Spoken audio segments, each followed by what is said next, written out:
Hi guys, welcome to Tech Off Bro. In this video, I'm gonna be showing you how to convert email to PDF or how to convert Gmail to PDF.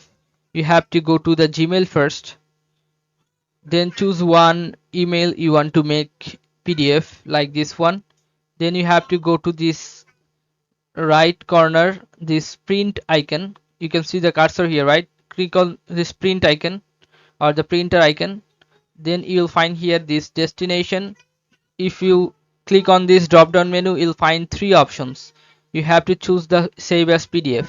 Okay, now click on save. Now click on save again. Now let's check back.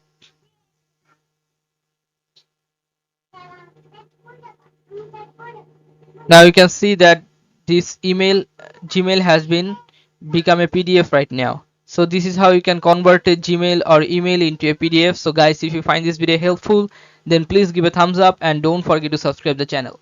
Thank you so much for watching the video.